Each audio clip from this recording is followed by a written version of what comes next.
నమస్తే అండి, welcome to గిద్దలు రుచులు. నేను మీ భాగ్యాన్ని. వీటిని చిన్న చేపలని అంత తక్కువ అంచనా వేయకండి. అసలు చేపలు తింటే ఆరోగ్యానికి మంచిది అంటారు కదా. అసలు తినవలసిందే ఈ నెత్తల కూర. ఎందుకంటే ఇవి తినడం వల్ల చాలా ఆరోగ్య బెనిఫిట్స్ అయితే ఉన్నాయి. ఈ చేపల్లో ఒమేగా 3 పుష్కలంగా ఉంటుంది కాబట్టి గుండెకు మంచిది. హై ప్రోటీన్ ఉండడం వల్ల కండరాల శక్తి, కాల్షియం ఉండడం వల్ల ఎముకల దృఢత్వం, B12 డి విటమిన్స్ ఉండడం వల్ల నరాలు ఆరోగ్యానికి చాలా మంచిదండి. ఇంకా ఐరన్ పుష్కలంగా ఉంటుంది కాబట్టి రక్తహీనత తగ్గడంలో సహాయపడుతుంది. మరి ఇన్ని బెనిఫిట్స్ ఉన్న ఈ నెత్తల కూరని ఎలా ప్రిపేర్ చేయాలో వీడియోలో చూసేద్దాము. ఈ నెత్తల కూరకి ఒక 1/2 కిలో వరకు నెత్తలు తీసుకున్నామండి. చూడండి, మనకి షాప్లో వీటి తల తోక తీసిస్తారు. దీంట్లో పొట్టలో ఉన్న వేస్టేజ్ కానీ పైన ఉన్న పులుసులు కానీ క్లీన్ చేసి ఇవ్వరనమాట. ఫస్ట్ మనం వీటినైతే బాగా శుభ్రంగా క్లీన్ చేసుకోవాలి. ప్రతి చేపను ఇలా పట్టుకొని ప్రెస్ చేస్తేనే అందులో ఉన్న వేస్టేజ్ అంతా పక్కకు వచ్చేస్తుంది. అలా ప్రతిదీ నీట్గా చేసుకుంటేనే ఈ నెత్తల కర్రీని తినడానికి వీలవుతుందన్నమాట. ఈ నెత్తల కర్రీ చేయడానికి ముందు ఫస్ట్ స్టెప్పే ఇవి క్లీన్ చేసుకోవడం అండి. ఇలా క్లీన్ చేసుకున్న తర్వాత వీటిని ఒక నిమ్మ చెక్క తీసుకొని ఆ జ్యూస్ని ఈ చేపల్లోకి పిండేసుకుందాము. ఈ జ్యూస్ని యాడ్ చేయడం వల్ల చేపలు స్మెల్ వస్తాయి కదా, ఆ స్మెల్ అనేది రాకుండా క్లీన్ అవుతాయి అన్నమాట. తర్వాత ఈ రాళ్ళు ఉప్పుని వేసుకోవాలి. రాళ్ళు ఉప్పు అలాగే పసుపుని యాడ్ చేసి చేపలకి బాగా ఈ గరుకుగా ఉంటుంది కదండి రాళ్ళు ఉప్పు, దానిపైన చేపల పైన ఉన్న ఈ పులుసులు చిన్నవి ఏవైనా క్లీన్ కాకపోతే ఇంకా బాగా నీట్గా క్లీన్ అయిపోతాయి. మనం చేపల్ని ఇలా క్లీన్ చేసుకోకుండా హడావిడిగా కర్రీ చేసేసుకోవాలి అంటే మాత్రము అస్సలు అది తినలేము, మళ్ళీ తిన్న ఎఫెక్ట్ ఇస్తుందండి. కాబట్టి ఇలా నీట్గా ఎంత మనము క్లీన్ చేసుకొని వండుకుంటే ఈ కర్రీ అంత మంచిదన్నమాట. చూడండి, మొత్తం ఇలా పులుసులు అన్నీ బయటకు వచ్చేస్తున్నాయి కదా. ఇలా కలుపుతున్న కొద్దీ ఇప్పుడు మొత్తాన్ని బాగా శుభ్రంగా కడిగేద్దాం. 1కి 5 సార్లు అయిన నీళ్ళతోటి బాగా కడగాలి. చూడండి ఎలా మెరుస్తున్నాయో. ఆ పొట్టల్లో ఉన్న వేస్టేజ్ అంతా పోయి అస్సలు చేపల స్మెల్ అయితే రావట్లేదండి, అంత నీట్గా అయిపోయినాయి. ఇలా క్లీన్ చేసుకుంటే పర్ఫెక్ట్గా చేపల కర్రీ బాగుంటుంది. ఇప్పుడు ఇందులోకి 1/2 టీ స్పూన్ పసుపు, 1 స్పూను సాల్ట్ని యాడ్ చేస్తున్నాను. అలానే ఒక 1/2 టీ స్పూన్ కారంని యాడ్ చేసుకుందాం. వీటన్నిటిని బాగా చేపలకి పట్టేట్టుగా కలుపుకోవాలండి. ఇలా కలిపి పెట్టుకున్నామంటే ఉప్పు కారము చేపలకి బాగా పడుతుందన్నమాట. చూడండి, ఇలా మొత్తం కలిసిపెట్టుగా కలుపుకొని పక్కన పెట్టుకుందాం. ఇప్పుడు ఇందులోకి పులుసుని రెడీ చేసుకుందాం.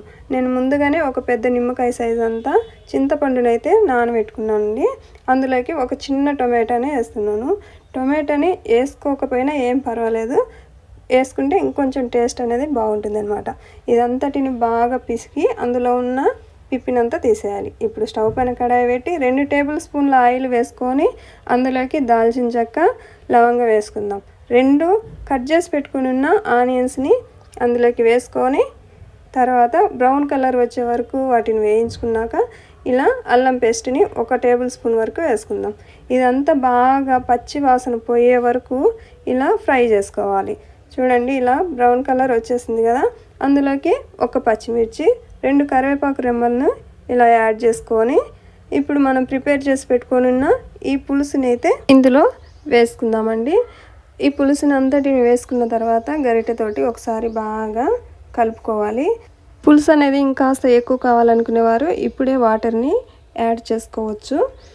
చూడండి, మొత్తం ఇలా కలుపుకున్న తర్వాత 1/2 టీ స్పూన్ పసుపు, రుచికి సరిపడా కారము, అలాగే టేస్ట్ తగ్గట్టుగా ఉప్పుని యాడ్ చేసుకొని అంతటిని ఒకసారి బాగా కలిపి మూత పెట్టేద్దాం.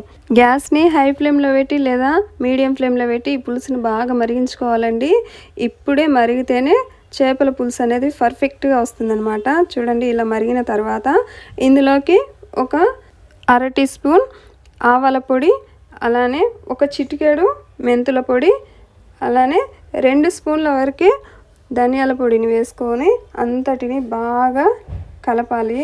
ఈ మసాలా పులుసు అంతా బాగా కలిసిపోయేటట్టు కలుపుకొని మనం రెడీ చేసి పెట్టుకొని ఉన్న ఈ చేపల్ని ఆ పులుసులోకి వేసేసుకుందాం. ఇలా మొత్తాన్ని వేసుకున్న తర్వాత గరిటెతోటి అన్నిటినీ ఆ పులుసులో కలిసిపోయేట్టుగా ఇలా కలుపుకోవాలి. ఇలా కలిసిపోయిన తర్వాత చూడండి, ఇప్పుడే గరిటెతోటి బాగా వీటిని పులుసులో కలిసేట్టుగా బాగా కలుపుకోవాలి. తర్వాత గరిటె పెట్టడానికి అవ్వదు కాబట్టి ఇంకా మూత పెట్టేద్దాం. ఆల్రెడీ ఈ చేపల్లో వాటర్ కంటెంట్ ఉంటుంది కాబట్టి చేపలు అనేవి ఉడికేసరికి అందులో ఉన్న వాటరు ఇలా పులుసులో కలిసిపోతాయి. చూడండి, మనము వేసుకున్న ఈ పులుసుకి చేపల్లో రిలీజ్ అయిన వాటర్ ఇలా పులుసు అయితే రెడీ అయిపోయింది కదా.